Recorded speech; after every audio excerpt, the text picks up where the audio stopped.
Today on Cutler's Court. He thinks you're involved with somebody else, and particularly this ex that somehow keeps showing up in your life for some reason. He likes to argue. That's what he likes to do. He likes to argue. That's the only way he will actually talk about his emotions is if we argue. I don't truly know where she's going, or even if she even with her friends. So this court has engaged the services of a certified polygraph examiner. Do you still want to be in a relationship with Ms. Antrim? The polygraph results will determine if she has been cheating. This is Cutler's Court. Bernard O'Neill accuses his girlfriend of being untrustworthy and wants her to take a polygraph to get some answers. He says he's prepared to move on if the test proves she has been unfaithful. Lexis Antrim says their relationship has been toxic from the beginning, and she is seeking advice from the judges on whether she should make it work or ditch Bernard altogether. Your Honor, today we have case 1025, O'Neill versus Antrim. Thank you, sir. Mr. O'Neill, you have brought your girlfriend accusing her of being unfaithful. You're wondering if you're in a relationship or a situationship. Tell me about your issues. Yes, Your Honor. Yeah, my issues is I feel like she just be lying to me, and she be hiding stuff. Phone always on Do Not Disturb. I come over there, she lay her phone down, be face down and stuff like that. And she just out there wearing anything, like too revealing, stuff like that. Did she ever wear revealing things when you were dating? Yes, all the time. So that's kind of how she got you, right? Not a little bit. revealing, though. She wasn't revealing. Like, the shape got me. But, like, I didn't know what I was getting myself into. Oh, So you the did. shape but got you. In a way. Ms. Antrim, let me have you step out. I'm being respectful, but he said his shape got you, so I just want to... Yeah, do a little turn for us. All right, I see you. Wait a minute, he looked too. Yeah, see, he's still all looking. right, he's still He's looking. still looking. I just want you to know. So you don't like the revealing clothes. She lies to him. She keeps putting her phone on Do Not Disturb and face down. That's what it was, the do not disturb. That's leading you to believe that, there might be somebody else involved because she's hiding stuff on her phone. I'm thinking it could be her ex-boyfriend, because I remember one time I was over there. I'm over there playing a game. I'm playing the game, PS5 in my drawers. Next thing I know, I look up, the door open. He's walking in the room. And what'd you say? I was like, what's up? Who are you? Type deal. Because it was like, this is my first time seeing him. Like, I ain't know what it looked like. The family member, you didn't know who it was. Yeah, I ain't know who it was at first. Okay, all right. Ms. Antrim? First of all, Your Honor, he came into the relationship with trust issues. He let a family member get into his head, basically trying to make it seem like I still have feelings for my ex and that I'm still dealing with him. So then he started to think that I'm dealing with other guys in general. And I'm just like, I'm not even the type of female to deal with this guy and this guy and this guy, like all at one time. So it's like, he came into the relationship with trust issues. So everything that's running wild in his head, that's him. Well, a couple of things he mentioned are what I would call like the classic symptoms. Turning your phone down all of a sudden where you didn't used to do that. Always keeping it on Do Not Disturb so it doesn't ring when you're all together. Those things give a lot of people cause to kind of raise their eyebrows and say, huh. So when you say, I don't know where this is coming from, it could be past relationship issues. But what he testified to was what he has seen you do. And these are the things that are causing him concern. No. First of all, his phone stays on complete silence. So you would never know if his phone is ringing or not. You just see him glued to his screen 24/7. And my phone be on Do Not Disturb after 9 p.m. because I don't want anyone calling me or contacting me, waking me up out my sleep. That is why my phone, and it's always been like that. Because you don't want to be disturbed. My point exactly. Do not disturb. Don't disturb me while I'm trying to sleep. So my phone stays on Do Not Disturb. And I just feel like he doesn't take my feelings into consideration at all. You don't even go to sleep at 9. Serious. It doesn't matter if I'm going to sleep at 9. If I want to lay down and get in my bed, I don't want nobody calling me after that. Okay. But I couldn't let it go, though. And the pictures need to stop on social media that I do not like. Like, too revealing on the pictures. Like, is you trying to get some male validation, attention or something? Can I talk about what I don't like about what he posts on social media? Oh, yeah, we're I want to look at some of these pictures. Like, come on now. Okay. Wow. So, Like, Ms. Antrim, these are pictures you're posting on social media. Where are you trying to get attention from? Don't be embarrassed now. They're on social media. Oh, no, I'm not embarrassed. But, like, first of all, that picture right there and the picture on the end, I had my bikini on because I was at a pool party. So I felt like it was an appropriate picture because I have my bikini on. I'm at a pool party. That's not I'm at a appropriate pool. bikini. So, hold on. I'm at a pool. Okay, the shower. The shower picture. Is that at the pool? That was a picture. That was a picture that I was with my friends, and we were all taking pictures, and they were With your just like, friends you taking know, pictures no, like that? they were giving me ideas like you should do something like this and this, that, and the third, and let the water run down. Like you in the shower, you got the curly hair, so I'm just like, oh, okay, cute. So yeah. Let me just say this. If you don't do it at your age, you ain't gonna never do it. When you get my age, you don't need no pictures like that. Nobody wants to see a picture of Judge Dana like that. So I understand, like, you 20-something, this is the time that you're gonna do those things. But I can also understand you, Mr. O'Neal, feeling like, this is my lady. I don't want other men looking at her in that way, and these are revealing. Do you understand Mr. O'Neal's I viewpoint? understand. I asked you not to Yeah. post I understand, but at the same time, you like stuff like that on Instagram all the time. From other women? Yeah, From from other other women. women. You Okay. can like the stuff and you can comment heart eyes and hearts and all types of emojis and stuff under their pictures, but you don't even give me that attention. Okay, so when he saw your pictures, did he scrolled throw up past. a love? No, he scrolls past. Well, because he doesn't want your pictures up there. It's not that he doesn't like them, but he can't approve on one hand and disapprove on the other hand Why do it to other females? because they're not his woman. Well, I'm not gonna go there. There was somewhere I could go. I'm not gonna go there. But I do understand he doesn't want people looking at you and lusting after you But in that way. He doesn't express things to me directly. He puts everything on social media. He posts subliminals, he posts the memes, like 9,000 people just watching everything that he posts. And I have some of the memes. If I could show you, I have some of the memes that he be posting and he be putting up there. Over there Okay, on let the me screen. see what you're talking about. Over here. So you're Look. like, he's putting his whole life out there and you just got on a Yeah. swimsuit. Okay. That is basically a text message exchange between you and Mr. O'Neal. Yes, of him saying like, you post everything on social media with you. And I'm like, first of all, I want to model. So I post to basically, build a portfolio on the internet. So that's basically what that was about. He basically trying to say like, I post to get attention. What you do? Up next, I'm like, who you texting, blah, blah, blah. You must be doing some host. Really? Time out. You think? He's toxic. He likes to argue. That's what he likes to do. He likes to argue. That's the only way he will actually talk about his emotions is if we argue. There are some trust issues here. So, have you had sex with anyone else? The Polygraph showed.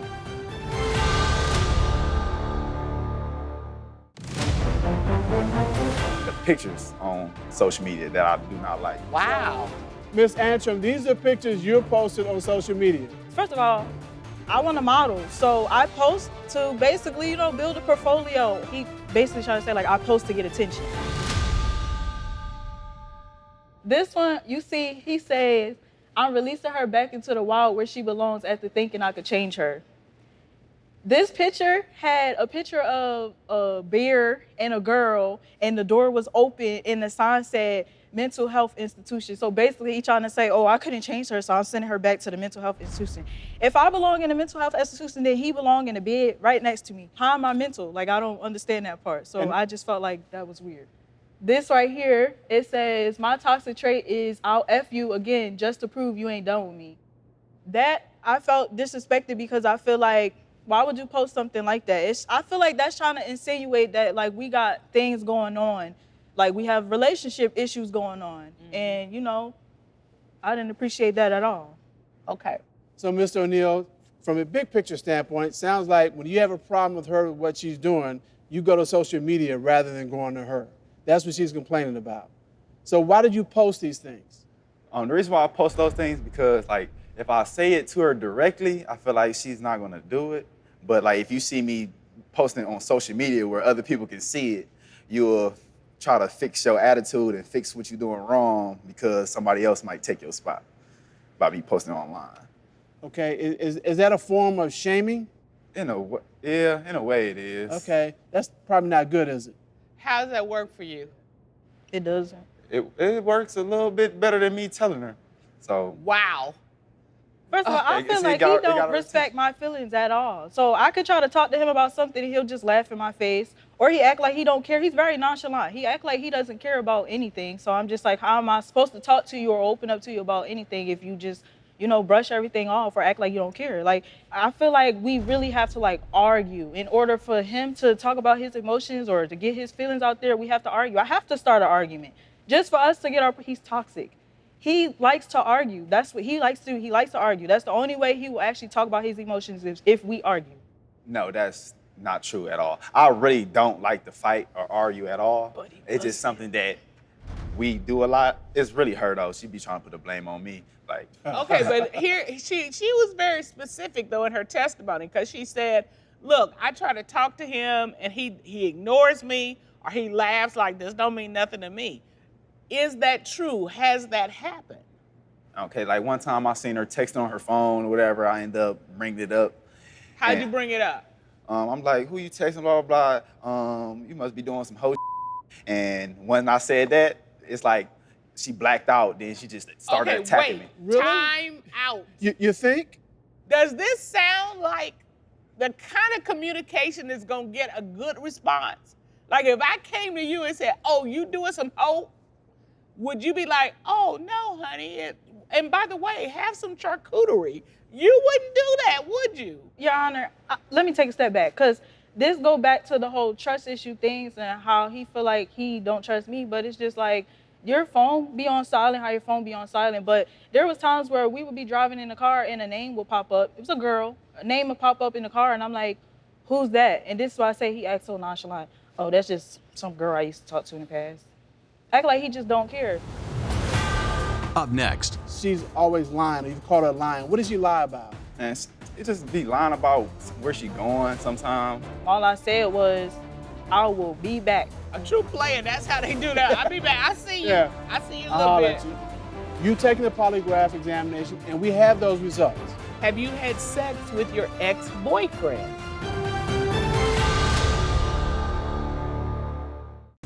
I feel like she just be lying to me and she be hiding stuff on Do Not Disturb. Phone always on Do Not Disturb. I come over there, she lay her phone down, be face down and stuff like that. My phone be on Do Not Disturb after 9 p.m. because I don't want anyone calling me or contacting me, waking me up out my sleep.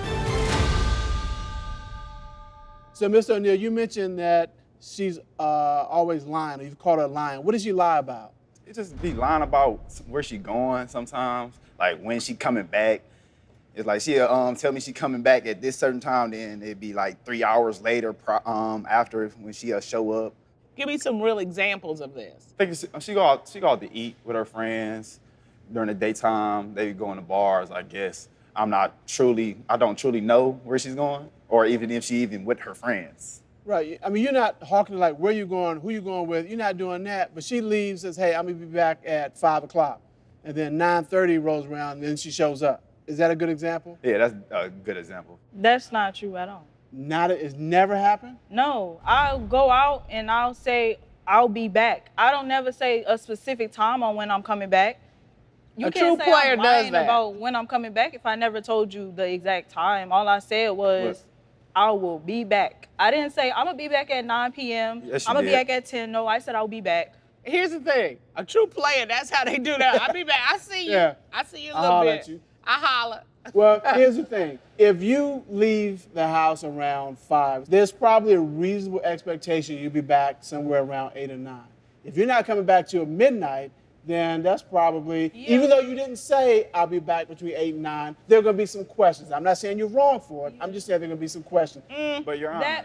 Your Honor. So but it's if you- okay for but him if you to go out and he could Can I turn his talk? location But off if you- and I don't know where he's at, so he can do that. At least when I go out, I actually communicate with him the whole time. He Okay. can go out, he turn his, And you know, and how do you feel about when he goes out and is like, I don't like it at all. Here's a problem he's creating.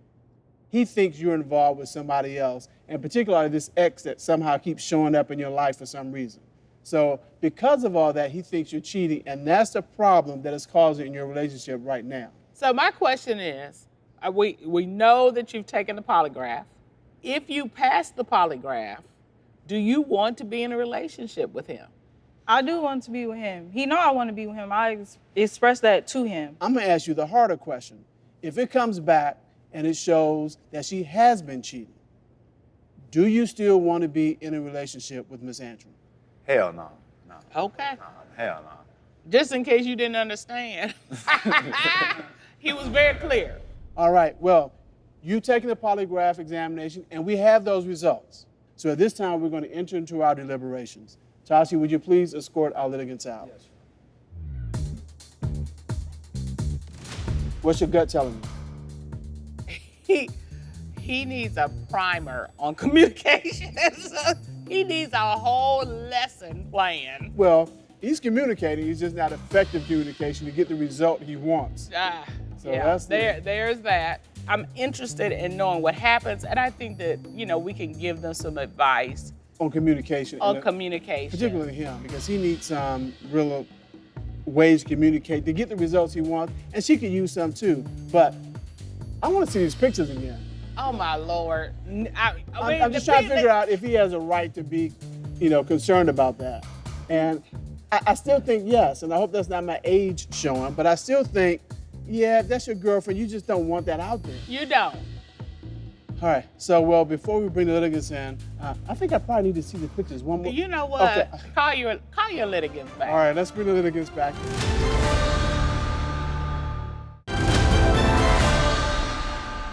We've had a chance to deliberate, and Ms. Antrim, we know how it feels to be accused of something that you don't think you've done, and we talked about your pictures on social media and all of that, and how it is all leading Mr. O'Neal to think that you are involved with somebody else. So this court has engaged the services of a certified polygraph examiner, Mr. Patrick Coffey, and we are going to have him come and share the results.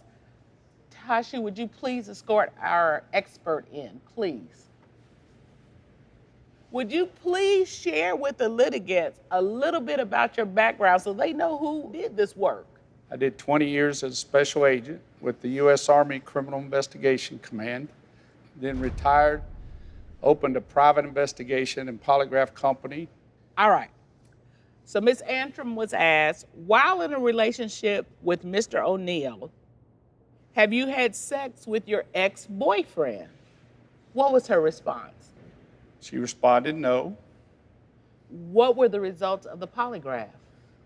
and the polygraph showed she was being truthful. Truthful. All Let right. family get in your head. And finally, Ms. Antrim, you were asked, while in a relationship with Mr. O'Neal, have you had sex with anyone else? What was her response? Her response again was no. And what were the results of the polygraph? The polygraph showed she was being truthful. All right. My point exactly. If I wasn't messing with him at all, that's where the trust issue. That's the trust issue thing that I was telling you about. Trust issue. There are some trust issues here. So the court believes that you need some assistance with effective communication. So we are going to order you to meet with our court counselor about developing ways to discuss issues or concerns in a way that allows you both to share and come to a compromised decision. That is going to be the order of the court. It is so ordered.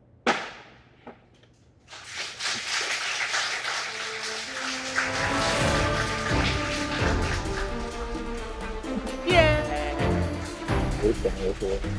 You need a polygraph now too, right? Y'all be good now. I'm happy because she ain't step out on me. So now I got that peace of mind that I've been wanting this whole time. Okay, so now I feel like you should take a polygraph test.